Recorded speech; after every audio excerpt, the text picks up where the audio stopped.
Hello guys, how are you doing.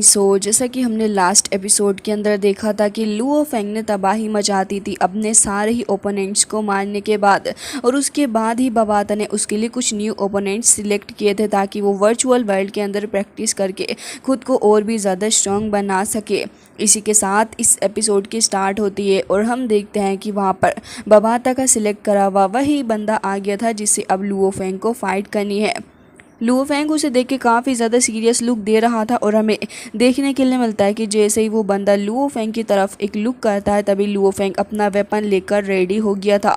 हालांकि वो बंदा देखने में बहुत ही ज़्यादा ह्यूज नज़र आ रहा था। लुओ फेंग उसके सामने एक चींटी बराबर था। तभी हम देखते हैं कि बबाता उसके पास में आ जाती है और यहाँ पर उसके पास आने के बाद ऐसा लग रहा था कि बबाता शायद पहले से ही उसको जानती है, क्योंकि वो तो काफ़ी ज़्यादा प्यार से उससे कह रही थी कि जिसके बाद हमें देखने के लिए मिलता है कि वो भी बबाता की तरफ को देख रहा था। बबाता कहती है कि मैंने तुम्हें काफ़ी वक्त से नहीं देखा है। तभी वो कहता है कि हाँ, तुमने सही कहा। लुओ फेंग भी इसे देख के कह रहा था कि ये सीनियर तो काफ़ी अलग लग रहा है पहले वाले सीनियर से। तभी हम देखते हैं कि यहाँ पर वो बंदा कहने लग गया था बबाता से कि हाँ, मैं ठीक हूँ। तभी वो यहाँ पर बबाता कहती है कि हमें तुम्हारी मदद की ज़रूरत है। हम देखते हैं कि वो बंदा तो यहाँ पर तुरंत ही अपनी फाइटिंग के लिए रेडी हो गया था और साथ ही लुओ फेंग से कह रहा था कि देखता हूँ कि आखिर तुम मुझे 1 मिनट तक भी कैसे रोकते हो। लुओ फेंग तुरंत ही अपना मास्क लगा के रेडी हो गया था और अब ये लोग दोनों ही फाइट के लिए रेडी हो जाते हैं, जहाँ पर हमें देखने के लिए मिलता है कि वो बंदा तो बिजली सी तेज़ी रफ्तार के साथ आगे बढ़ रहा था और लुओ फेंग के ऊपर जाके तुरंत ही हिट करता है। जिसके बाद हमें देखने के लिए मिलता है कि लुओ फेंग भी खुद ही पीछे को हट गया था, लेकिन ये बंदा वाकई में काफ़ी ज़्यादा फास्ट था। लुओ फेंग एक जगह से दूसरी जगह हट रहा था, वो उसको इसका भी मौका नहीं देता बल्कि लुओ फेंग को काफ़ी ज़ोर से हिट करता है। लुओ फेंग उड़ता उड़ाता जाके हिट होता है सामने वाली बिल्डिंग के अंदर, लेकिन इसके बाद तो लुओ फेंग तुरंत ही अपनी आर्मामेंट को लेके रेडी हो गया था। वो बंदा लुओ फेंग को फिस्ट के थ्रू हिट करता है, बट लुओ फेंग इतनी देर में फॉर्चुनेटली उससे बचने में कामयाब हो जाता है। उसके बाद हमें देखने के लिए मिलता है कि लुओ फेंग अपनी नाइफ के थ्रू उसके ऊपर अटैक करने वाला था, लेकिन यहाँ पर उसके ऊपर तो इस चीज़ का भी ज़रा बराबर असर नहीं होता, बल्कि वो लुओ फेंग को मारने में कामयाब हो जाता है। जिसके बाद लुओ फेंग एक बार फिर से पीछे हट जाता है और जैसे ही वो बंदा आगे आ रहा था अटैक करने के लिए, तो लुओ फेंग तुरंत ही अपनी स्वॉर्ड के ऊपर सवार होकर काफ़ी तेज़ी से आगे की तरफ को निकल रहा था, जिससे कि वो बंदा भी लुओ फेंग के पीछे पीछे जाता है। लेकिन लुओ फेंग की स्पीड काफ़ी ज़्यादा फास्ट थी, जिसके चलते हमें देखने के लिए मिलता है कि वो बंदा अब इधर से उधर हो रहा था, लेकिन अल्टीमेटली वो लुओ फेंग को पकड़ लेता है और हमें देखने के लिए मिलता है कि लुओ फेंग तो उसके सामने एक छोटा सा खिलौना नज़र आ रहा था। बाद में वो लुओ फेंग को इतने बुरे तरीके से फेंक के मारता है कि लुओ फेंग एक बार फिर से धरती तोड़ता हुआ निकल गया था और हमें देखने के लिए मिलता है कि काफ़ी बड़ा सा ब्लास्ट भी वहाँ पर हो गया था। जिसके बाद वो बंदा कहता है कि डिफेंसर जो होता है वो कभी भी अटैकर से फास्ट नहीं होता, और साथ ही वो लुओ फेंग को कह रहा था कि तुम्हें अपने खुद की भी एक रिदम क्रिएट करनी होगी। लुओ फेंग को ये चीज़ बहुत ही आसानी से समझ में आ गई थी और हम देखते हैं कि लुओ फेंग की बॉडी के अंदर धीरे धीरे करके अब अपना गोल्डन हॉर्न बहमूद एक्टिवेट होने वाला था, यानी कि लुओ फेंग का ट्रम्प कार्ड। हमें देखने के लिए मिलता है कि लुओ फेंग की बॉडी के अंदर से काफ़ी सारी एनर्जी निकल रही थी और अब लुओ फेंग भी खड़ा होकर फाइट करने के लिए आ जाता है। तभी यहाँ पर हमें देखने के लिए मिलता है कि लुओ फेंग अपनी नीडल को लेता है और इसके बाद अब लुओ फेंग पूरे तरीके से रेडी था और कह रहा होता है कि ठीक है, अब नेक्स्ट राउंड को स्टार्ट करो। जिसके बाद हम देखते हैं कि यहाँ पर फ़िलहाल अब वो मैच स्टार्ट हो गई थी जो कि सेकंड राउंड में लुओ फेंग के साथ होने वाली थी नाबिनी के लिए, और अब हमें देखने के लिए मिलता है कि यहाँ पर लुओ फेंग आके खड़ा हो गया था। वो तुरंत ही रेडी होता है और यहाँ पर हमें देखने के लिए मिलता है कि लुओ फेंग की प्रैक्टिस वाला सेशन भी हमें दिखाया जा रहा था, जहाँ पर वो इस बंदे के साथ में फ़ाइट करते करते इतना तो रेडी हो ही गया था कि अब वो इस बंदे के अटैक से बिट नहीं रहा था, बल्कि अच्छी खासी टक्कर भी उसे दे रहा था। और यहाँ पर असल वर्ल्ड के अंदर भी यही हो रहा होता है, जहाँ पर लुओ फेंग की फाइटिंग चल रही थी तो लुओ फेंग अपने सामने खड़े हुए ओपोनेंट को खड़ा तक नहीं रहने देता, बल्कि लुओ फेंग अपने सामने खड़े हुए ओपोनेंट को अटैक करने तक का वक्त नहीं दे रहा होता, उससे पहले ही लुओ फेंग उसकी छुट्टी कर देता है। हालांकि हमें देखने के लिए मिलता है कि यहाँ पर ये जो बंदा था वो लुओ फेंग को अभी भी अच्छी खासी टक्कर दे रहा था, लेकिन लुओ फेंग अब कामयाब हो चुका था उस बंदे के ऊपर पलट के अटैक करने के लिए, और यहाँ पर वो बंदा भी लुओ फेंग के साथ अच्छे खासे मज़े ले रहा होता है। अब इस गेम के दौरान लुओ फेंग अच्छे खासे लोगों को मारने में कामयाब हो जाता है और लुओ फेंग लगातार मैचेस को जीत रहा था। तो फिर अब वो वक्त भी करीब आ गया था जब लुओ फेंग को फाइट करनी थी नाबिनी के साथ में, जिसके साथ ही लुओ फेंग का जो ओपोनेंट था वो उसको अनाउंस कर दिया जाता है। जिसके बाद हम देखते हैं कि नाबिनी यहाँ पर लुओ फेंग से फाइट करने के लिए काफ़ी ज़्यादा बेकरार नज़र आ रहा था और कह रहा होता है कि इन बीते दिनों मैंने काफ़ी अच्छे से प्रैक्टिस की है और तुम्हारे और मेरे बीच का जो गैप था अब वो बहुत ही ज़्यादा एक्स्ट्रा ऑर्डिनरी हो गया है। लेकिन लुओ फेंग उसकी बात सुनने के बाद सिर्फ एक स्माइल पास करता है। इसका मतलब तो आप गाइस समझ ही सकते हो। जिसके साथ ही हम देखते हैं कि नाबिनी अपनी दोनों ही सोर्ट्स को लेकर रेडी हो जाता है और बाकी सारे लोग भी काफ़ी ज़्यादा एक्साइटेड होकर इस मैच को देखने लगे थे। लुओ फेंग की वाइफ यूशिन भी काफ़ी ज़्यादा इंटरेस्ट इस मैच के अंदर दिखा रही थी, क्योंकि ये लुओ फेंग और नाबिनी के बीच का मैच नहीं था, क्योंकि ये मैच तो था लुओ फेंग और अर्थ को बचाने का।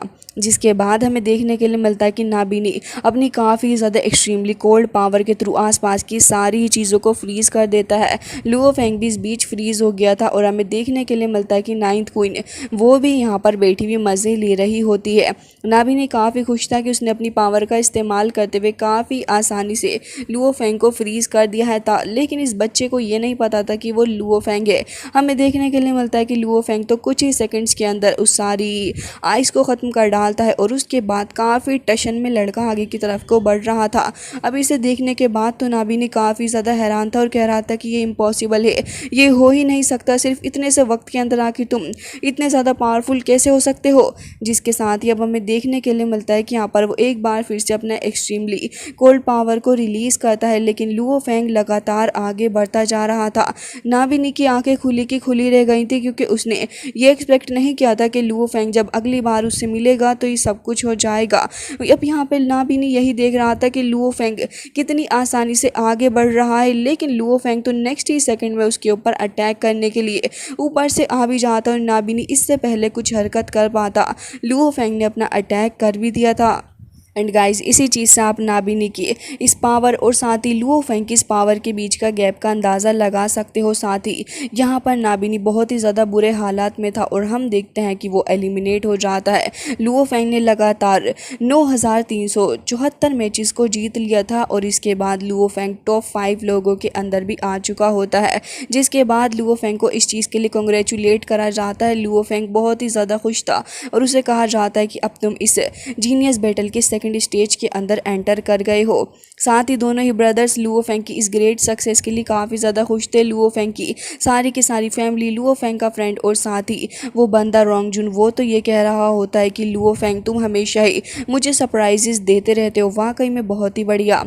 जिसके साथ ही हम नाइन्थ क्वीन को देखते हैं जो कि अपने उस गिलास को ही तोड़ देती है और कह रही थी कि आखिर ये कैसे हो सकता है, ये तो इम्पॉसिबल है कि लुओ फेंग ने नाबिनी को हरा दिया। वो बहुत ही ज़्यादा गुस्से में थी, लेकिन तभी हम देखते हैं कि उसके ग्रैंडपा जो थे वो कह रहे थे कि अगर तुम इस तरीके से अपने इमोशंस के साथ बिहेव करोगी तो मुझे डर है कि तुम कभी भी ट्रूली पावरफुल बन ही नहीं सकती। लुओ फेंग इंडीड एक जीनियस है। जिसके साथ ही हमें स्क्रीन पर लुओ फेंग दिखाया जाता है जो कि काफ़ी ज़्यादा सेटिस्फाइड लग रहा था। अब वक्त आ चुका था कि लुओ फेंग की इस सेलिब्रेशन को सेलिब्रेट करा जाए, क्योंकि यहाँ पर लुओ फेंग ने खुद को प्रूव कर दिया था। हमें देखने के लिए मिलता है कि इसे लोग ऊपर को उछाल रहे होते हैं और काफ़ी ज़्यादा खुश होते हुए कह रहे थे कि वाकई हमारे थर्ड ब्रदर ने कमाल कर दिया, इतना ज़्यादा टैलेंटेड हमारा थर्ड ब्रदर कैसे हो गया है। साथ ही हम देखते हैं कि लुओ फेंग भी अपने इस मोमेंट को एंजॉय कर रहा था। उसके दोनों ही बच्चे काफ़ी ज़्यादा प्राउड नज़र आ रहे थे, लेकिन सडनली लुओ फेंग के एक्सप्रेशन चेंज हो जाते हैं और वो काफ़ी ज़्यादा सीरियस होकर कहता है कि हारग्रेव। अब हारग्रेव का नाम सुनने के बाद तो ये सारे ही लोग और भी ज़्यादा सीरियस हो जाते हैं कि आखिर हारग्रेव यहाँ पर क्या कर रहा है। जिसके बाद हमें देखने के लिए मिलता है कि लुओ फेंग अब आगे की तरफ को जाता है, तभी यहाँ पर वर्चुअल वर्ल्ड के थ्रू यहाँ पर हारग्रेव अपीयर हो गया था। हारग्रेव को देखने के बाद सारे ही लोग हैरान थे, क्योंकि सभी को पता था कि हारग्रेव इनका कितना बड़ा ओपोनेंट है। साथ ही हम देखते हैं कि हारग्रेव स्क्रीन के ऊपर वही संदेश लेके आता है जो कि एम्परर ने उसको बोलने के लिए कहा था और वो कह रहा था कि मैं अभी से पढ़ने जा रहा हूँ। सारे लोग लुओ फेंग को काफ़ी ज़्यादा हैरानी से देख रहे थे और कह रहे थे कि अब मैं यहाँ पे हाइलोशन के एम्परर के सारे ही ऑर्डर्स को तुम्हें बता देता हूँ। और कह रहा था कि क्योंकि तुमने सक्सेसफुली टॉप 5 के अंदर एंटर कर लिया है तो लुओ फेंग तुम टॉप 1000 में से आ गए हो इस यूनिवर्स के अंदर, और इसी की वजह से मैं यहाँ पर तुम्हें बताना चाहूँगा कि मिल्की वे गैलेक्सी अब तुम्हारा हुआ और तुम अब उसके ऑफिशियल लॉर्ड हो। ये सुनने के बाद तो ये लोग बहुत ही ज़्यादा खुश और काफ़ी ज़्यादा एक्साइटेड हो गए थे। हारग्रेव तो तुरंत ही वहाँ से डिसअपियर हो जाता है और हमें देखने के लिए मिलता है कि यहाँ पर लुओ फेंग को फाइनली अर्थ की ओनरशिप मिल चुकी थी और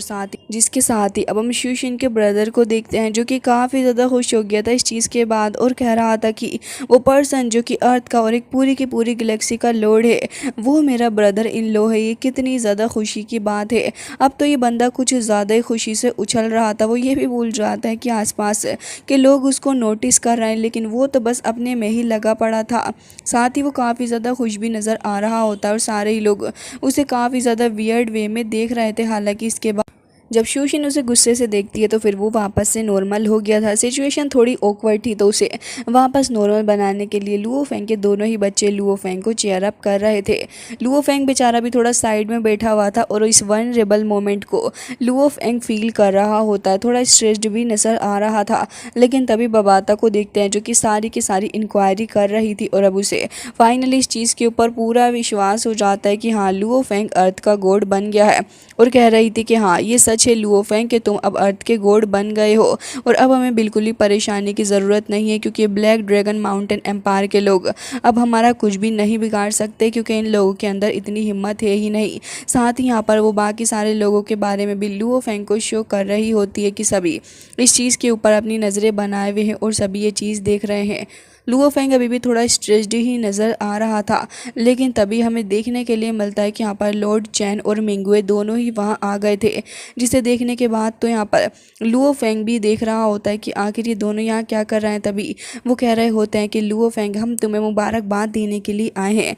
लुओ फेंग उठकर खड़ा भी हो रहा होता है उनकी रिस्पेक्ट में, लेकिन वो उसे वहीं बैठा रहने के लिए कहते हैं। तभी लुओ फेंग बैठे बैठे ही उन्हें धन्यवाद करता है, जिसके बाद हमें देखने के लिए मिलता है कि यहाँ पर लॉर्ड चैन ये भी कह रहा होता है कि लुओ फेंग अगर तुम्हें कल्टीवेशन के लिए किसी भी चीज़ की ज़रूरत हो तो फिर हमसे आकर इसके बारे में ज़रूर से कहना और तुम मिंगू ऐसे इस चीज़ के लिए बात कर सकते हो। लुओ फेंग एक बार फिर से उसका थैंक्स करता है और साथ ही हम देखते हैं कि अब वो होंग की तरफ को देख रहा था। होंग भी उसके इशारे को समझ जाता है और साथ ही हमें देखने के लिए मिलता है कि वो वहाँ से गायब हो गया था। उसके बाद मिंगुए भी वहाँ से चला जाता है। इसके बाद अब हमें देखने के लिए मिलता है कि लुओ फेंग अब खुद से बैठा हुआ कह रहा था कि मैं फाइनली अर्थ का लॉर्ड बन गया हूँ।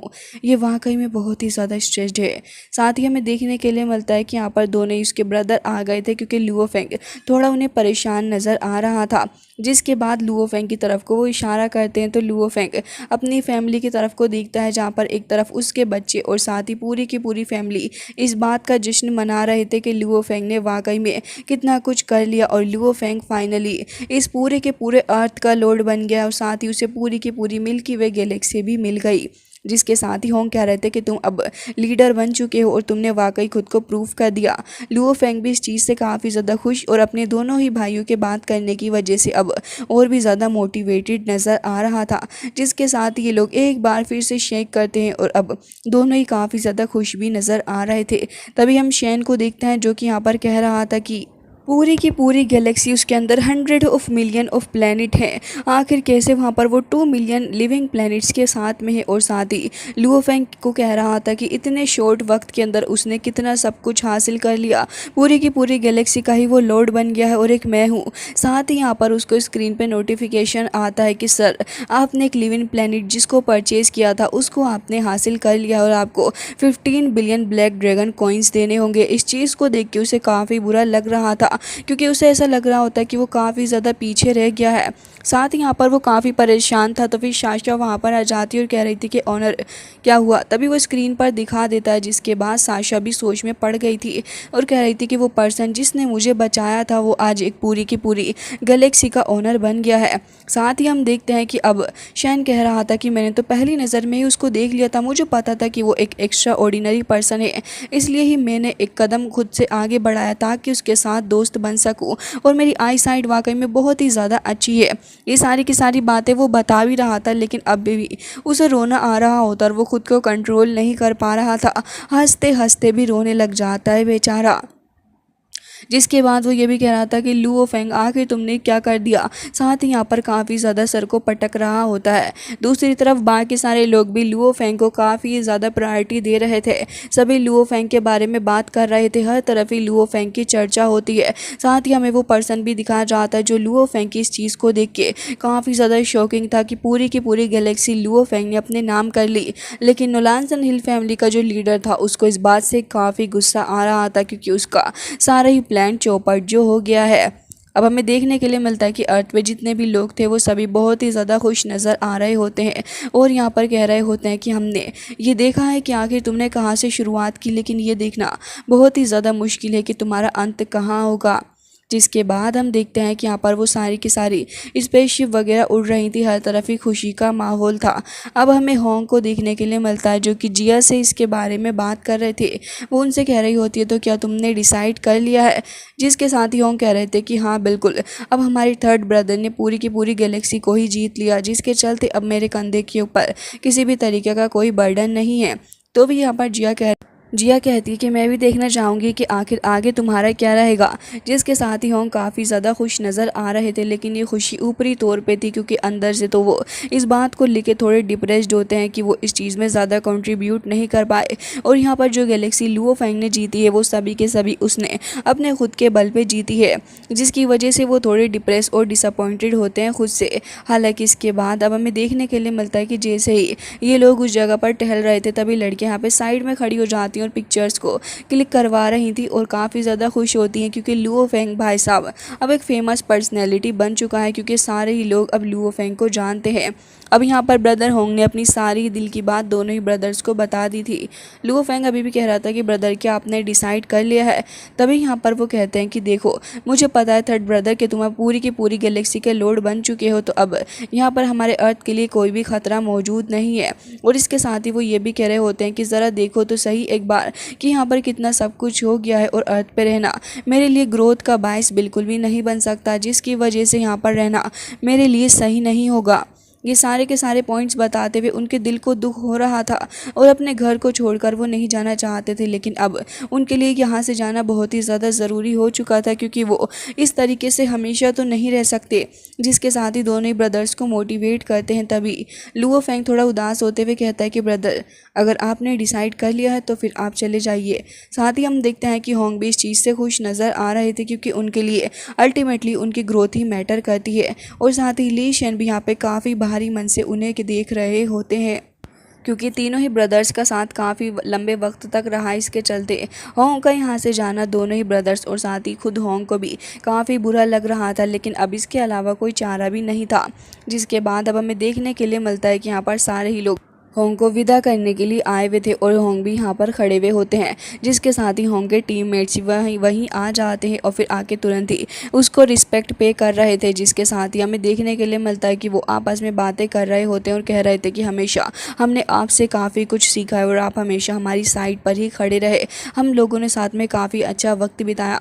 होंग को देखते हैं जो कि काफ़ी इमोशनल होकर अपने सारे टीममेट्स को देख रहे थे और यहाँ पर उन्हें बुरा लग रहा होता है, लेकिन अब ये फैसला बन चुका है और ये किसी से भी नहीं रुकने वाला। और साथ ही यहाँ पर टीममेट्स भी काफ़ी भारी मन से उन्हें विदा करने के लिए आए हुए थे और सभी यही कह रहे होते हैं कि हमने आपके साथ बहुत कुछ देखा है और अभी मुझे लगता है कि काफ़ी कुछ देखना बाकी भी था और ये सब कुछ इटर्निटी तक ऐसे ही चलता रहेगा। साथ ही होंग को देखते हैं जो कि फ़िलहाल अभी इस जगह से जाने वाले थे, तो फिर हमें देखने के लिए मिलता है कि वहाँ पर वो स्पेसशिप भी आ जाता है जिसके अंदर होंग को अब जाना था। होंग कुछ वक्त तक रुकते हैं, अपने भाइयों को यहाँ पर इशारे के थ्रू बाय करते हैं और इसके बाद वो यहाँ से खुशी खुशी विदा लेते हैं। हालांकि सभी बहुत ही ज़्यादा उदास थे, क्योंकि कोई भी नहीं चाहता था कि होंग यहाँ से जाए, लेकिन अब क्या ही कर सकते हैं। जिसके जाने के बाद अब यहाँ पर हमें भी अपनी ग्रोथ पर ध्यान देना होगा। तभी लुओ फेंग कह रहा था कि हाँ इसके बारे में तुमने बिल्कुल सही कहा, हमारे लिए भी काफ़ी सारी अपॉर्चुनिटीज़ हैं। साथ ही अब हमें देखने के लिए मिलता है कि दूसरी तरफ हमें वहाँ पर लॉर्ड याओ दिखाए जाते हैं जो कि खड़े हुए थे और उसके बाद होंग भी वहाँ पर आ जाते हैं, जिसे देखने के बाद वो खुश नज़र आ रहे थे और कह रहे थे तो फिर तुम आ ही गए। हालांकि गाइस इसी के साथ आज का ये एपिसोड हो जाता है एंड आई होप कि आपको ये पसंद आया होगा। और आज का एपिसोड आपको कैसा लगा है प्लीज़ कमेंट करके ज़रूर से ही बताइएगा। मैं मिलती हूँ आपसे नेक्स्ट वीडियो में, तब तक के लिए bye bye, take care of yourself.